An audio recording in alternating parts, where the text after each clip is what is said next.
Монголын математикийн 57 дугаар олимпиадыг энэ жил онлайнаар зохион байгуулагдах төлөвлөгөөтэй бэлтгэл ажиллагаа заагаад явж байна. За тэгээд 2021 оны 4 сарын 3-нд одоо 4 сарын 3-нд ерөнхийдөө олимпиадад оролцох ангилал тус бүрд бэлтгэл тест ажиллуулах сорил явагдсан байгаа. За энэ сорилд ирсэн 9-өөс 10 дугаар ангийн бодлогоодыг одоо бодож тайлбарлана та бүхэнд. За тэгэхээр ийм төрлийн бодлогоодыг бол одоо өгсөн нөхцлөөсөө одоо олох гэж байгаа нөхцлөө илэрхийлж гаргаж ирж болдог. Эсвэл мөн өгсөн нөхцлөөсөө одоо энэ тэнцэтгэлээ бодоод x-ийг олоод орлуулах зарчмаар бодож явдаг байна. Тэгэхээр энэ бодлогын хувьд бол одоо x квадрат дээр нэмэх нь x квадратны 1 тэнцүү 6 гэсэн энэ тэгштгэлээс бол тэгштгэлийг бодоод бол одоо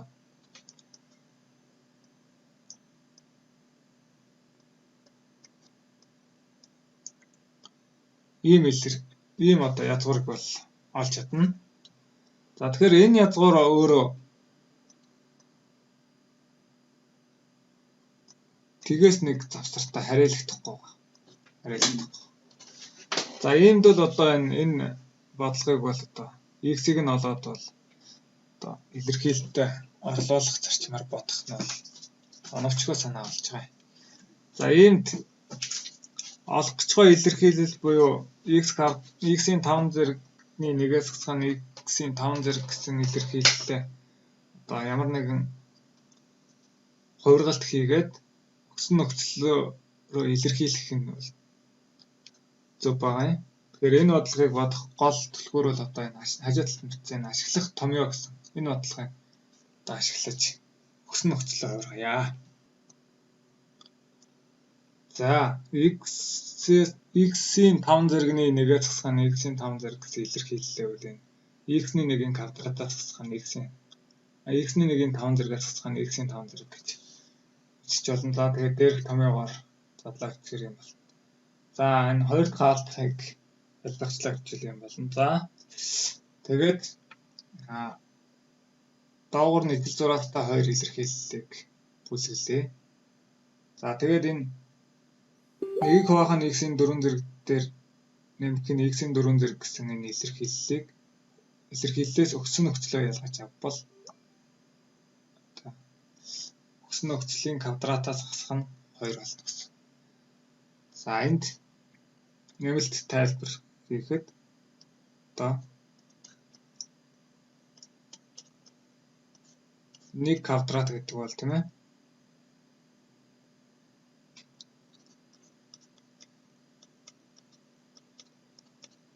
Ийм болж байгаа гэсэн.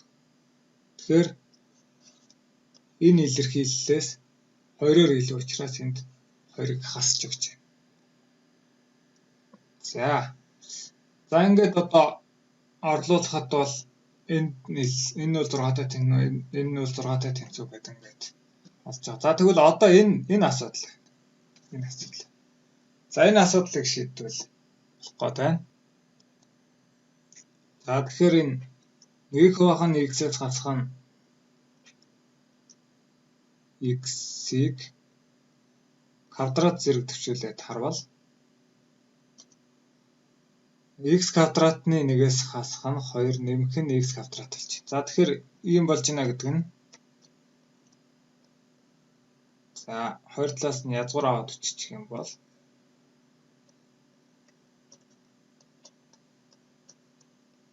энэ илэрхийллээс 2-ыг хассантай тэнцвэр. Өөрөөр хэлбэл энэ илэрхийлэл минь хэдүүлээ 6. 6-аас 2-ыг хасаад язгуур авахтай тэнцүү буюу 2 болж байна.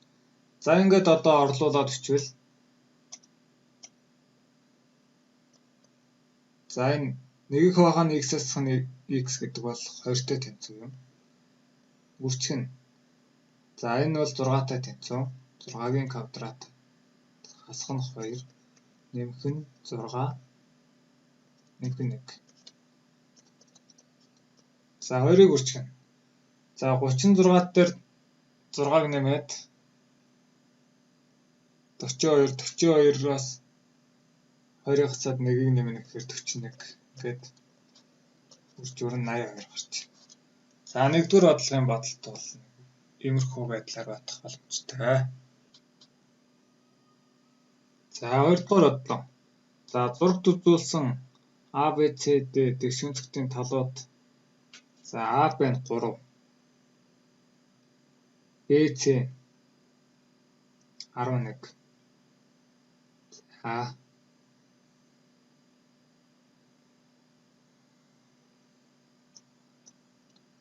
За AE CF дэвшинцгтийн талууд. AE 7. C 9. Дэвшинцгтийн ерөнхий хэсгийн талбай M-ийг хуваах нь N ба MN нь харилцсан анхны натурал тоонууд байв. MN-ийн нийлбэрийг олоо гэж. За энэ бодлого бол яг хөө одоо хэлбэрхэн бодлого. Энэ бол одоо төсөө хичээл. За энэ дэвшинцгт учраас энэ 9. За энэ босоо онцөг бүтцийн. За тэгэхээр гурвалжин. За энийг одоо огч огтлцсан. Өөрөөр хэлбэл А-ийг Б-тэй огтлцсан ОБ. За гурвалжин АБ оовол гурвалжин ЦО-тэй бол төсөөтэй. Онцөг шинжээр. За тэгэхээр за BC бол 11 гэдгсэн чинь энэ зайг бол BO-г бол X хий. Тэгвэл энэ зай 11-ээс хасах нь X. За мөн AE болохоор бол FC-тэйгээ тэнцүү 9. Тэгэхээр энийг Y гэвэл энэ зай 9-өөс хасах нь Y бол. Өөрөөр хэлбэл OE. За төсөө өччих юм бол за энэ төсөөд 2 гурвалжин дээр төсөө өччих юм бол AB-г CE тарьцуулсан. BO-г EO тарьцуулсан. AO-г CO тарьцуулсан харьцаанууд тэнцүү. За орлуулад өччих юм бол AB нь 3 CE нь 7 BO нь X EO нь 9-өөс хасах нь Y AO нь Y CO нь 11-ээс.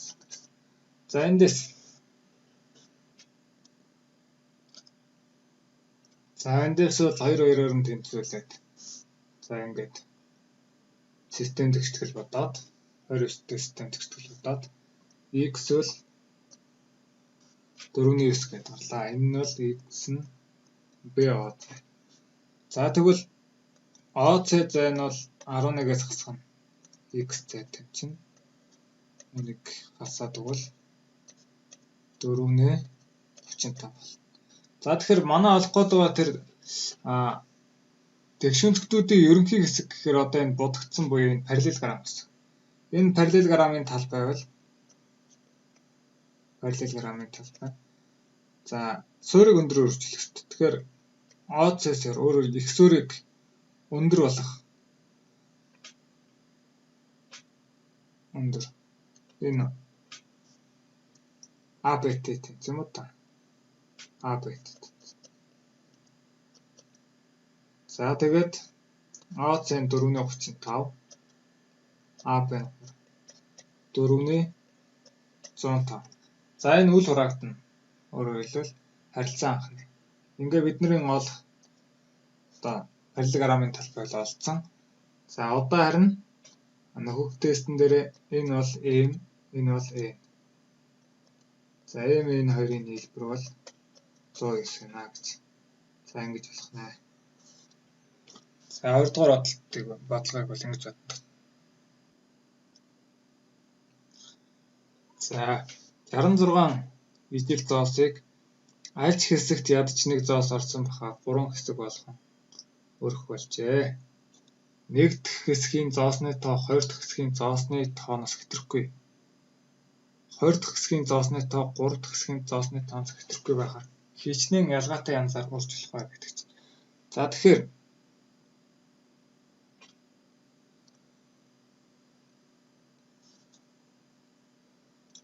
за нэг ийм 3 хэсэг болгон хувааж байгаа юм байна. За энд нь бол дор хаяжил одоо ядаж нэг зоос байна. Энд ч гэсэн. Өөрөөр хэлбэл энэ 3-ыг 3 хэсэг болгон хуваахт бол хоосон байж болохгүй гэсэн. За тэгэхээр би энэ эхний хэсэгт одоо за А эхний хэсгийг А эхний хэсэгт хувааж байгаа тоог төлөвлөлөөд А 2 дугаар хэсэгт хуваасан зоосыг B 3-ыг C гээ. За тэгэх юм бол манай A B C бол хамгийн бага давал 1 байна. 1. Тэгээд түүнээс их байх хэрэгтэй байна гэсэн. За бүр цаашлал бол ийм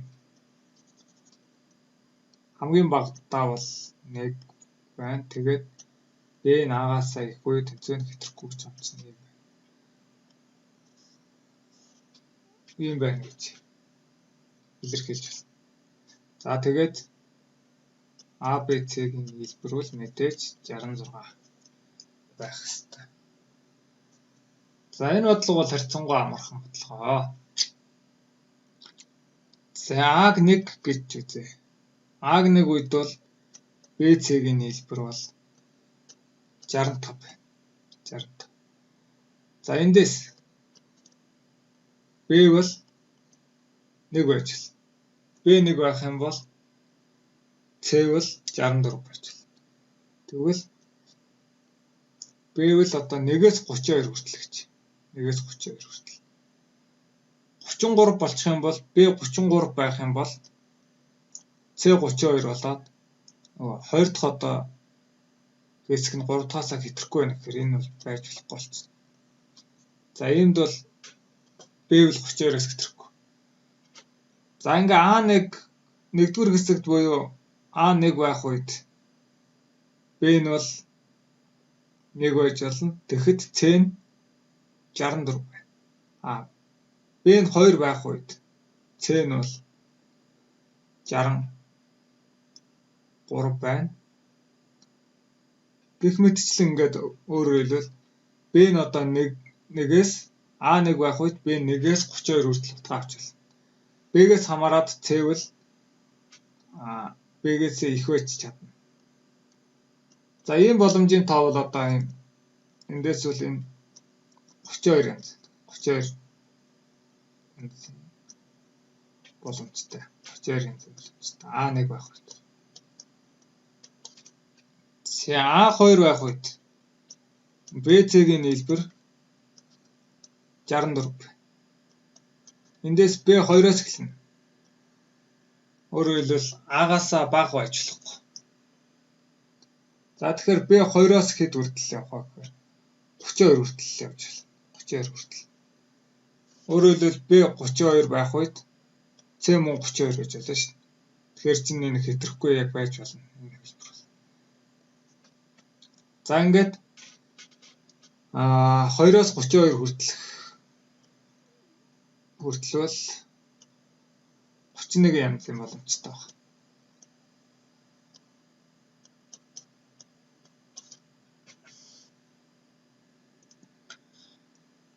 За ингээд одоо бүх боломжуудыг ингээд байна. За энэ дээр нэг анхаарах зүйл болохоор юм байна. Энэ боломжуудын тоог ингээ хараад байвал 32, 31 гэдэг ингээ багасаа явж ирсэн аа. 30 байхгүй. 30. За 29, 28 гэж явж байна. 27 байхгүй. Гэх мэтчлэн одоо 3 хуваагддаг одоо тоо бол энэ боломжийн тоо.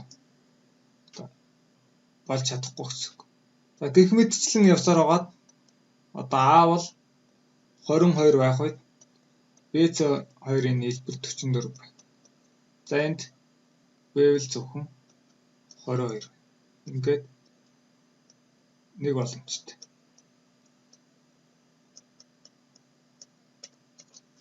За ингээд боломжийнхаа тоонуудыг тоолоод тоолчлоо. Одоо нэмнэ. За одоо бол 1 2 байгаа. Тэгээ 3 байхгүй гэдэг ба шүү дээ. 3 тоогддог тоонууд бол байхгүй. 5 6 байхгүй. 7 8 9 байхгүй. 10 11 12 байхгүй. 15 байхгүй. 18 байхгүй. 19. За гэх мэтчлэн одоо ингээ 3 тоогддог тоонууд нь байхгүй. Ингээд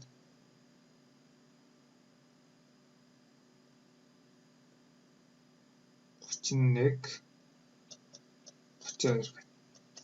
За ингээд 1-ээс 32 хүртэлх тоонуудаас 3 тоогддог тоонууд эднэрт ороогүй. За тэгэхээр энэ боломжийн тоог тоолонгод 363 гарна. Энэ тоонуудыг нэгэнгүүт 360. За ингээд 363 нь боломжтой байна гэсэн үг. Бодлого. X, Y, Z-ийн нийлбэр нь 28-аас бага үе тэнцвэртэй шиг хангах X, Y, Z натурал тоонууд байх 3-ын тоог олоо гэдэг. За энэ бодлогыг бодоход бол X, Y, Z-ийн нийлбэр одоо хамгийн бага даавал ямар байна гэсэн. 3 байх ёстой гэсэн үг байна шүү дээ. Яагаад гэвэл энэ натурал тоо байна гэдгээс бол энэ 3 хэсэг X, Y, Z гэхэд ингээд 3 хэсэг болгон хувааж байгаа гэж үзвэл одоо X нь бол заавал 1 байх ёстой. Натурал тоо байхын тулд хамгийн багадаа 1 байх ёстой. Тэгэхээр энэ бодлого бол энэ нөхцөл бол энэ бодлогын нэг боломж гэсэн үг.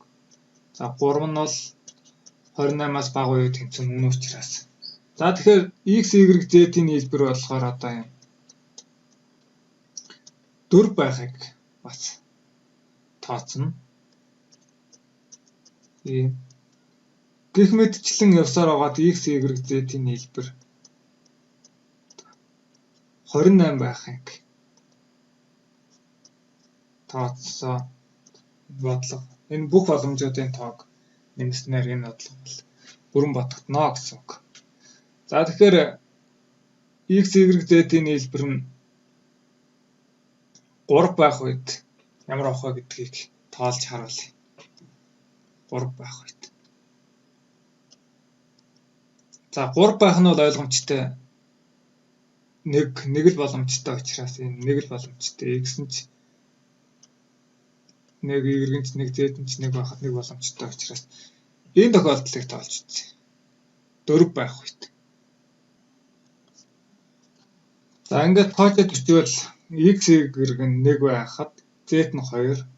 Эсвэл X 1 байхад Y нь 2, Z 1 байх боломжтой. За ингээд 3 боломжтой. 3 боломжтой. За тэгэхээр тэгвэл одоо энэ ийм нэг хувилбарыг өгсөн сонирхож үзье гэж үзсэн. Ийм байх.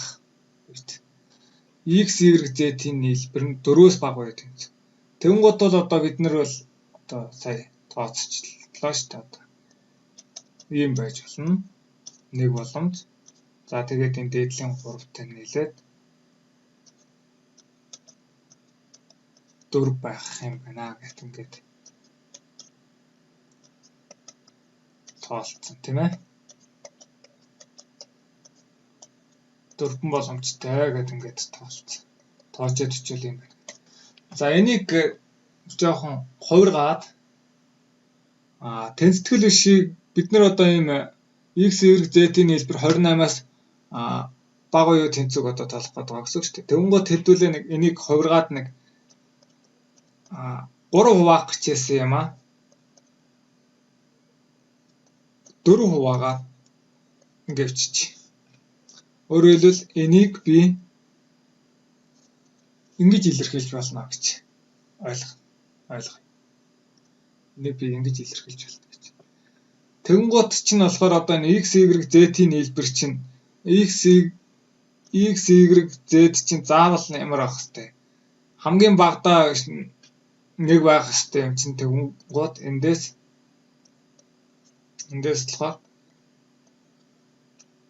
x, y, z-ээс ингээд нэгийг ингээ хасъя. За нэгийг хасаад нэмэх нь y-гээсээ бас нэгийг хасаад авчвал утгаас нь гэсэн үг. Z-ээсээ нэгийг хасаад тэгээд дэгээ нэмэхэд 4 гарч явах хэрэгтэй гэсэн. 1 гарч явах хэрэгтэй. 4 гардаг байхын тулд 1 гарч явах хэрэгтэй гэсэн. Тэгэнгუთ эндээс чинь яагаад ингэ бичиж байгаа юм бэ гэхээр энд бол заавал 1 орох хэрэгтэй гэдэг байгаа шүү дээ. Натурал тоо байхын тулд энд 1 орох хэрэгтэй. Тэгэнгუთ одоо эндээс ийм бодлого руу шилжиж байна гэсэн үг. 4 төрлийн юмнаас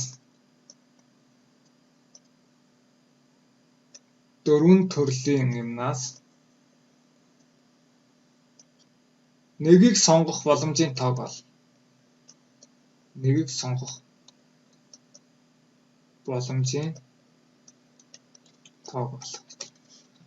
За, ийм бодлоготой бол ерөнхийдөө төстэй. Энэ 4 төрлийн юмнаас нэгийг сонгох боломжийн тоог олох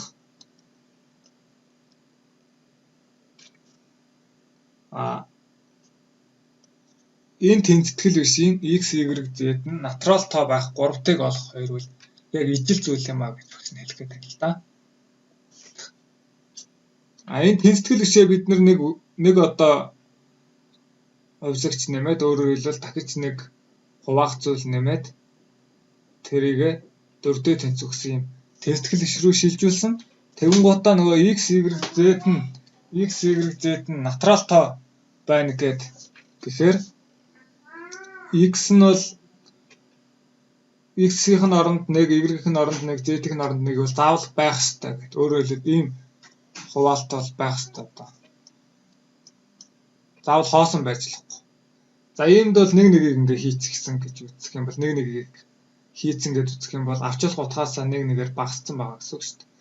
Тэгэнгუთ манай нийлбэр 4 гарна гэдэг ингээд үзчихсэн юм. 4 гарна. Тэгэнгუთ 4 гардаг байхын тулд энэ илэрхийлэл ийшээ нэгийг ингээд 4-өөсөө нэгийг хийж гисэн юм чинь энэ талтаа 1 үлдчих. 1 үлдчих. Тэгэхээр одоо бид нэр энэ нэгийг энэ 4 зүйлд одоо хийхэд энэ 4 зүйлд хийхэд байж болох боломжийн тол манай энэний хариу гарна гэж хэлэх гээд байна гэсэн үг байна. За тэгэхээр одоо энэ D бол тэг үед ямар авах вэ гэхээр x, y, z-тэй одоо хайрцаг ярьж л да x, y, z-тэй хайрцагны аль нэгэнд нь орно гэсэн. Тэгэнгუთ тэр боломжийн тоо ямар авах вэ? Жишээ нь өөрөөр хэлбэл яасан гэсэн үг. Z дээр нэг орсон гэсэн үг байна. Энэ юм болж байна. Y дээр нэг нь орсон. Үлдэн нэг нь. Ийм хэлбэр байж байна. X дээр нэг нь орсон. Тэгэхээр энэ нөгөө нэг байж болох 4 хэлбэрээр чинь Z нь тэг үед нь энэ 3 чи явж байна гэсэн үг байна шүү дээ. 3 боломжтой.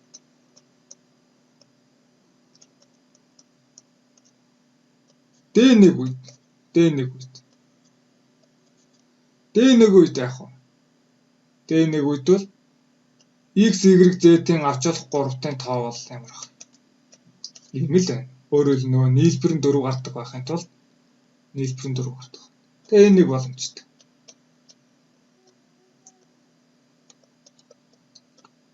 Ингээд манай нийт боломжийн тоо 3 дээр нэгийг нэмээд 4 боломжтой гэдгийг одоо өөрөөр хэлбэл энэ тэнцэтгэл бишийн авч ялах боломжийн утгууд нь 4 боломжтой гэдгийг энэ тэнцэтгэл бишийг тэнцэтгэл рүү илэрхийлээд нэг хувьсагч нэмээд тэнцэтгэл рүү илэрхийлээд ийм илэрхийлэл рүү шилжүүлсний дараа мөн бодоход дөрвөн боломжтой гэдэг ингэж тоолно гэсэн. Өөрөөр хэлбэл тэнцэтгэл бишээ бид нэр тэгштгэл рүү илэрхийлж тоолох байна гэсэн гэж ойлгох. За тэгэхээр энэ бодлогыг бодох онолыг өгснээр тайлбарлаж байна. За давталтай хэсэглэл гэсэн бодлого. За дөрвөн төрлийн юмнаас нэгийг сонгох боломжийн тоо. За эхлээд онолоо бичье. За n төрлийн юмнаас m-ийг сонгох. n төрлийн юмнаас m ширхэг зүйлийг сонгохдоо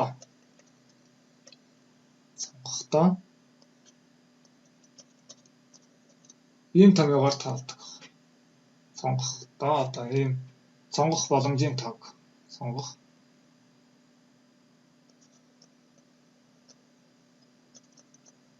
боломжийн тоог олохдоо ийм томьёогоор тоолж байна. За энэ томьёо бол давталтай хэсэглийн томьёо буюу ийм томьёогоор. За энэ бол юу гэж байна?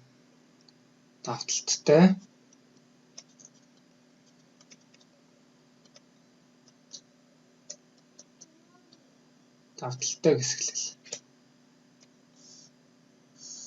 Давталтай хэсэглэл. За тэгэхээр одоо хэдүүлээ энэ бодлогоо дөрвөн төрлийн юмнаас нэг зүйл сонгох боломжийн тоо гэдгээ давталтай хэсэглэлээр бодъё. За дөрвөн төрлийн зүйлээс нэгийг сонгох боломжтой. За тэгэхээр 4 дээр нэгийг нэмээд 4 дээр нэгийг нэмж байгаа нь энэ нэгийг нэмж байгаа. Сонгох гэж байгаа зүйлийг нэмээд тэгээд нэгийг хасна. Энэ нэгийг хасах нь бол одоо хувааж байгаа гэсэн. За тэгээд нэг C4-өөс 1 гэдэг нь 4-ийн материалыг хуваах нь 4-өөс хасах нь 1-ийн материалыг үржих нь 1-ийн материал. За ингээд 4-ийн материалыг хуваах нь 3 материал үржих нь 1-ийн материал гэхээр 4-ийн материалаа 3-ийн материалыг үржих нь 4 гэжчихэд энэ хоёрыг харахаар 4 гэж. Энэ 4 бол одоо бидний олоод байгаа энэ 4. Энэ боломжтой. За одоо энэ онлоо ашиглаад бодлоо. За x, y, z-ийн нийлбэр нь 28-аас бага уу тэнцүү гэдэгсэн. За тэгээ натурал тоо байна гэсэн юм чинь энэ заавал хамгийн багадаа 1 байх. Нэг орсон байх хэрэгтэй гэдэг энэ бүгд рүү би нэгийг эхлээд заавал хийч. Нэгийг хийч. Тэгээд за энд бол одоо нэгийг хийх шаардлагагүй. Ийм болсон гэсэн. Энэ дэвэл одоо тэг байна. За дэвэл тэгээс 25 хүртэл утгаа авахгүй. Тэгээс 25. За д тэг байх үед ямар авах вэ гэдэг нь хальт тайлбарлал. Д тэг байх үед бол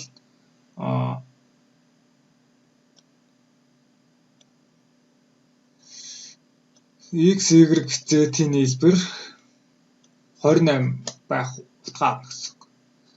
Д 1 байх үед x, y, z-ийн нийлбэр 27 байх. Гэх мэтчлэн д 25 үед x, y, z-ийн нийлбэр 3 байх. За ингээ x, y, z-ийн нийлбэр 3 байх, хамгийн багадаа 3, хамгийн ихтэй 28 байх ёстой шүү дээ. Тэгэхээр энэ боломжийн тоонуудыг энэ тэнцэтгэл бишийг би ийм тэгштгэл рүү илэрхийлээд одоо энэ дөрвөн төрлийн зүйлээс 25 ширхгийг сонгох боломжийн тоо олдтой адилхан бодлого болж байгаа байхгүй юу? Өөрөөр хэлбэл энэ хайрцаг, энэ дөрвөн хайрцагт хувааж 25 зүйл. За ийм бодлогыг бодохдоо энэ давталтай хэсгэлээр бодно. За тэгээд on less-оор 25 дээрээ 4-ийг нэмээд 1-ийг хасаад 25. 28 ийм. За 28-ын материалыг хуваах нь 28-аас 25-ыг хасаад 3-ын материал үржинд 25. За энд 28-ыг 25-ын материалыг үржих нь 26, 27, 28 гэж. 25-ын материал гэдэг бол эхний 25 тооны үржих. 1-ээс 25 хүртэл. За 3-ын материал гэдгээ 1, 2, 3 гэдэг хэвчиж. За тэгэхээр энэ нэг энтэй хураагаад 9-ийг энд үлдээ, энийг энтэй хураагаад 14-ийг энд үлдээ. За тэгэхээр 26-г үржих нь 9, үржих нь 14 гэсэн эдгээр тоонуудын үржүүр болохоор 3276 гарах. Тэгэхээр ийм тэнцэтгэл бишийн манай энэ тэнцэтгэл бишийг хангах x, y, z натурал тоон 3-т бол 3-ын хосууд бол 3276 ширхэг юм боломжтой гэсэн үг. А, Б, С, Д адил хажуудаар BC-ийн за АД, BC-ийн бол тэнцүү. А, Б, С, Д-гээс бага. За тэгээд АЦ-гээс BC, CD, BD шулуунууд хүртэлх зайнууд харгалзан 15, 18, 10. За А, Б, С, Д-гийн талбайг К гэвэл язгуур дор 2-ыг К-аар үржүүлсэн утгыг олоо гэсэн юм бодлого байна. За энэ бодлогыг бодъё. За зургийг бол зурсан. За энэ өнцгийг ветта гэдэг үзчих. Ветта. За тэгвэл энэ 90-ээс хасах нь ветта. За энэ бол BD А-шийн хувьд бол энэ альфа бол энэ 90 учраас энэ бол 90-ээс хасах нь альфа. За тэгвэл одоо энэ өнцөг нийтээр шулуун болж байгаа учраас энэ 180 градус байх хэрэгтэй. Өөрөөр шулуун. Тэгэнгუთ энэ өнцөг 90-ээс хасах нь 90 градусаас хасна гэдэг. Энэ өнцөг 90 бол энэ ветта байна. За тэгэхээр эндээс болохоор гурвалжин АПК-тэй бол АБК-тэй бол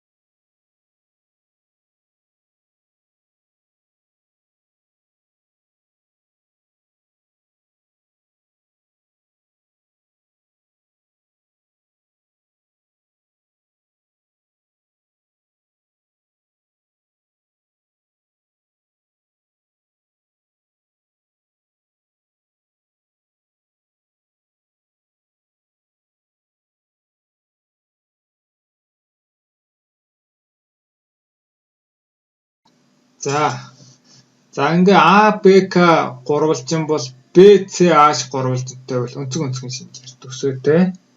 За тэгэхээр АК-г БА-ш тарьцуулсан, БК-г ЦА-ш тарьцуулсан, АБ-г БЦ тарьцуулсан тэнцүү.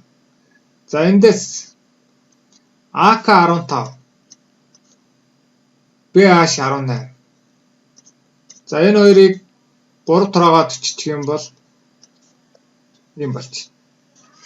За эндээс би ямар дүгнэлт хийж болох вэ гэхээр БК-г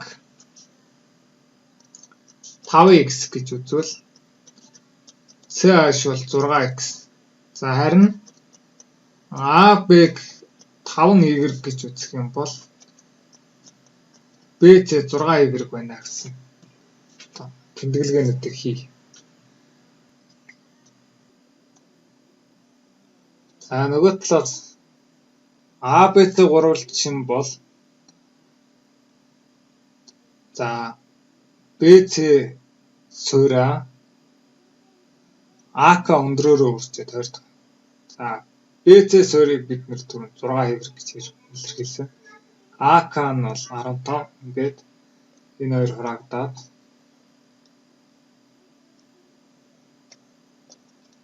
45y болчих. За нөгөө талаас ABD гурвалжны талбай бол AQ өндрөө BD суураараа үржээд тойрдог. За ингээ орлуулаад гэх юм бол 5BD. За эндээс манай энэ хоёр гурвалжны талбай бол тэнцүү. Өөрөөр хэлбэл адил хажууд трапез учраас энэ хоёр гурвалж тэнцүү хоёр гурвалж байна. За энэ 45y энэ 5BD гэдгээс энэ хоёрыг 5 дараагаа очиж юм бол 9y нь бол BD-тэй тэнцүү. BD-г бол 9y гэж илэрхийлж болж байна гэсэн. 9y. За тэгэхээр за BD 9y болсон. За тэгвэл энэ зай бол 5y шүү дээ. 5y. За энэ зай болохоор чинь бол адил хажууд трапез учраас энэ адилхан 6y. За одоо эндээс Пифагорын теорем бичих юм байна. За BCH гурвалжны хувьд Пифагорын теорем бичвэл BC гипотенузын квадратаас HC катетын квадратаа хасах юм бол BH-ийн H катетын квадрат гарна. За нөгөө талаас DBH гурвалжны хувьд Пифагорын теорем бичих юм бол BD гипотенузын квадратаас DH катетын квадратыг хасахаар BH катетын квадрат гарна. За ингээд одоо илэрхийлэлээ хэлбэрчлээ гэж хэрэг болчих. За одоо эндээс хасъя. Энэ системийг хасъя. За баруун тал бол устна 0 бол. За зүүн талаас хасчих учраас энэ хоёр 56y квадрат. За 56y квадратаас 36y квадратаа хасчих юм бол одоо энэ доороосоо дээш нь хасчих гэж ойлгоорой. Доороос нь дээш нь хасчих. За тэгэхээр 20y квадрат хасах нь xy. За тэнцвэрийг. За эндээс энэ илэрхийлэлд 20y-ийг хаалтны өмнө орчих юм бол y-гээс хасах нь 3x. За эндээс y-ийн тэг y-ийн 3x. Мэдээж өмнө ортой тэг гарахгүй учраас y-ийн 3x гэж гарч. За одоо y-ийн 3x гэж гарснаар манай бүх юм тодорхой болно. Y-ийнх нь оронд 3x-ийг тавиад квадрат зэрэг төсөлгөр 9y квадрат. Хасах нь 36x квадрат. Тэнцүү юм. За 8-ыг үржих нь 36x квадрат. 18-ыг үржих нь 18x. За энэ хоёрыг 11 туравал энд 2. Энийг энтэй хураавал энд 9. За ингээд x квадрат нь бол 8x квадрат нь бол ийм.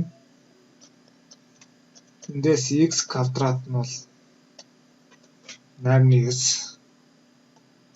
За x нь бол язгуур авах юм болох нэ. За одоо бидний талбай олоход бол ABCD трапезийн талбай олоход бол их суурь дээр бага суурь нэмээд 2 туугаад өндрөөрөө үржих ёстой. За манай их суурь болохоор юу болсон бэ гэхээр их суурьаа тодорхой болгоё. За x-өөр болохоор 6x гэхээр 12x дээр нэмэх нь 5y. За багасаар 5y.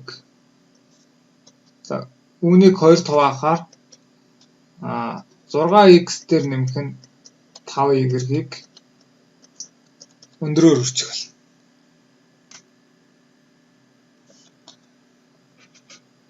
За таачлуулаад y-ийнхээ оронд 3x-ийг биччих юм бол 5-ыг үржих нь 3x. Үржих нь өндөр. За 15x дээр 6x-ийг нэхэр 21x-ийг өндөр үржиж. За одоо орлуулъя. 21-ийг үржих нь x бол юм. Манай өндөр болохоор 18 байна. За энэ хоёрыг хураагаар биччих юм бол энд 9. За 198-ыг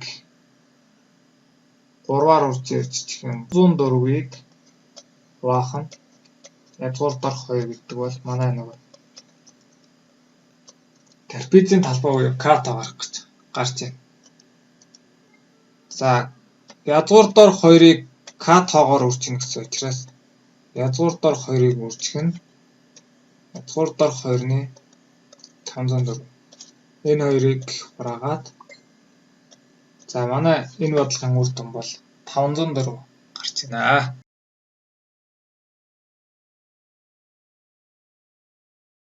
Гишүүд нь бүхэл тоо байдаг 3 гишүүнтэй өсдөг арифметик хөрвөөсийн бүх гишүүдийнх нь квадратын нийлбэр голынхоо гишүүн ба ялгуурын квадратын үржүүртэй тэнцүү бол онцгой гээ. Бүх онцгой арифметик хөрвөөсүүдийн 3 дахь гишүүдийн нийлбэрийг олно гэдэг чинь. За тэгэхээр тэр арифметик хөрвөөс үүсдэг 3 тоог A, B, C гээ. Тэгвэл эдгээр 3 тоо бол гуруулаа ямар тоо гэсэн. Бүхэл тоо байх хэрэгтэй юм байна.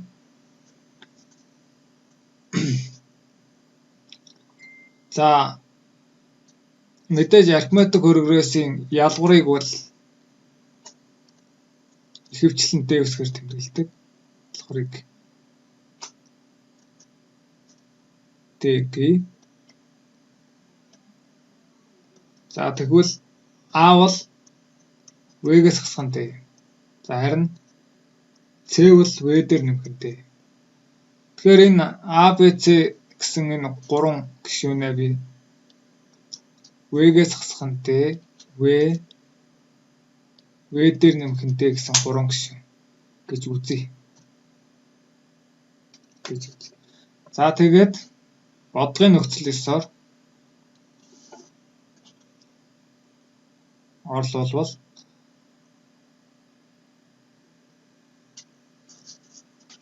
бүх гишүүдийн квадратуудын нийлбэр гэсэн. За эхний гишүүний квадрат, хоёр дахь гишүүний квадрат, гурав дахь гишүүний квадрат. За энэ нь квадратын нийлбэр. За голын гишүүн B байгаа. Ба ялгуурын квадраттай. Ялгуурын квадратын үржүүлдэг. Ялгуурын квадрат гэхээр ялгуур нь D. D-гийн квадрат. За ийм илэрхийлэл болж байна. Бодлогын өгсөн нөхцөлийг бол математик хэллэгээр илэрхийлэл юм болж байна. За задлаад хэлбэрчлэе.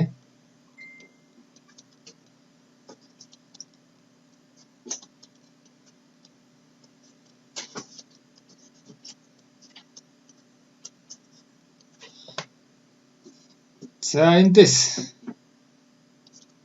энэ хоёр устж байна. Төсөөтэй гишүүдийг эмгдэх юм бол 3 V-гийн квадрат нэмэх нь 2 D-гийн квадрат нь V гүрчхэн D-гийн квадрат болж байна. За энэ бол одоо хөвчлэн бол энэ бол диапант тэгштгэл гэсэн бодлогоор бол ерөнхийдөө шилжиж байна. Диапант тэгштгэл. А гэсэн. За 2D-г хойш нь гаргаад бичвэл V-г үржихэн D квадратаас хасах нь ийм болчих. За эндээс D квадратыг албан гаргаж бичвэл юм болчих. За энэ хоёр тэнцэтгэл тэнцэнэ гэдгээс за D-г B-гээр илэрхийлье. Тийм тулд V-гээс хасах нь 2 дахь y.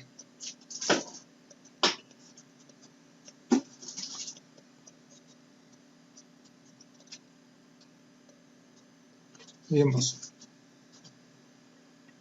За энд V-гээс хасах нь 2-ын квадратад үнийг хуваавал 3V-гээр өгөхөөр 3V-ийн квадрат хасах нь 6V байна. За хасаад өгөнгөт энэ хоёр устдаад хасах 6V гэхээр нэмэх 6V байна. За нэмэх нь 6-гаар өгөхөөр 6V-гээс хасах нь 12 байна. Хасаар өгөхөөр 6V нь устдаад хасах нь 12 гэхээр нэмэх 12. За тэгэхээр энэнийг ингэж бичиж болно гэсэн үг байхгүй юу? Үүнийг 3V бүхэл хэсэг бүхэлдээр нэмэх нь V-гээс хасах нь 2-ны 12 гэсэн үг болдог. За тэгэхээр 3V дээр нэмэх нь 6 дээр нэмэх нь V-гээс хасах нь 2-ны 12.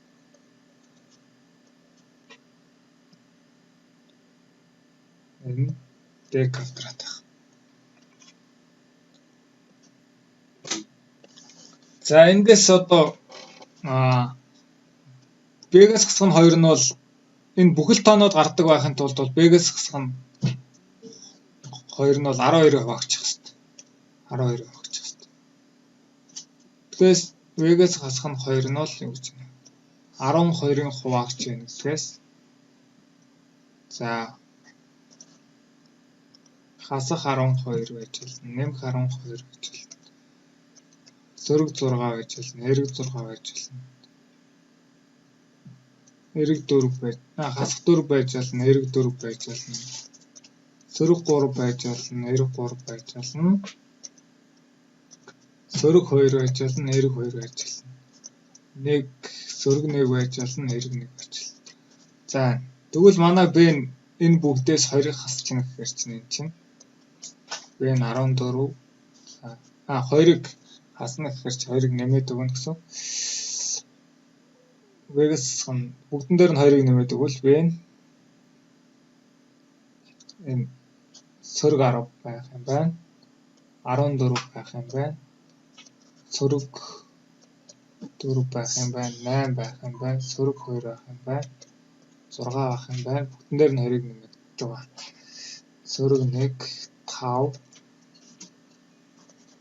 Тиг 4 1 3. За вэвэл ийм хөлбөр утгатай юм байна.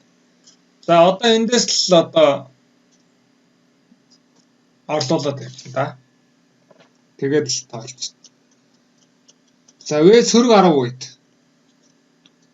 V сөрөг 10 үед. За орлуулад бичье. За 3-ыг үржих нь сөрөг 10. Хаана орлуулах вэ гэхээр энд орлуулад одоо D-г олно шүү дээ. Сөрөг 10 нэмэх нь 6. Нэмэх нь за эхний удаа бол би яг дэлгэрэнгүй бичье. Ийм бол. За ингээд сөрөг 30 дээр нэмэх нь 6. Хасах нь 1. Сөрөг 25. За энд бол бүхэл болтохгүй өөрөөр хэлбэл яг хоо энд бол бодит язгуургүй бодиттой орлуулах дээр бол язгуур авахгүй. За одоо хоёрт нь B нь 14 үед ямар авах вэ? B нь 14 үед За 3-ыг 14-өөр үржээд 42 нэмэх нь 6 нэмэх нь 1 48 49 эндээс дээн 7 гэж. За энэ бол нэг тохиолдол болж шүү. За 3-т нь.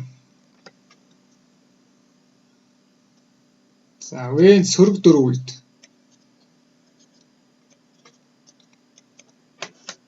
Сөрөг 12 нэмэх нь 6 сөрөг 4 үед чинь сөрөг 6-д хуваана гэхээр чинь сөрөг 2. За энэ бол сөрөг 8. За шийдвэ. Вэн эрг 8 үед.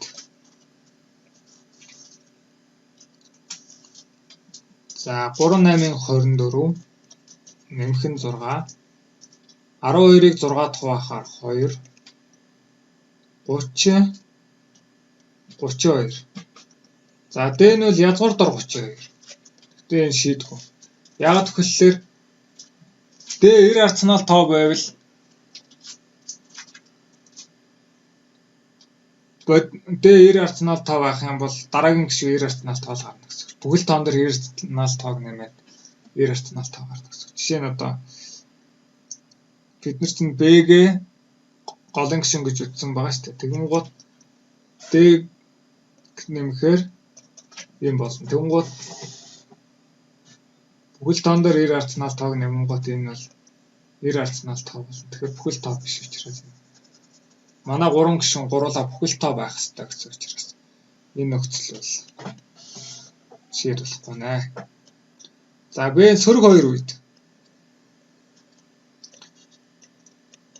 За 3-ыг сөрөг 2-оор үржиж сөрөг 6 нэмэх нь 6. За сөрөг 2 сөрөг 4 сөрөг 3. За сөрөг 3 энд мөн шийдэх баг. За 6. За гэх мэтчлэн байж болох хувилбаруудыг Б-гийнхаа хувилбаруудыг шалгаад за Б нь бол 14 үед дээн 7 гэсэн. Ялгуур нь 7 гэсэн бүхэл тоо гарсан. За энэ үед Б бол 2 дугаар гишүүн учраас за 3 дугаар гишүүн бол ялгуур болох Д-г нэмнэ. За тэгэхээр 14 дээр 7-г нэмэхээр 21. За Б 5 үед Д 5 гэсэн. За тэгэхээр 3 дахь гишүүн нь 10. За ингээд 3 дахь гишүүдийн нийлбэрийг олоо гэдгсэн. Ингээд манай бодлогын хариу 31 гэж энэ бодлогын хариу гарцгаана.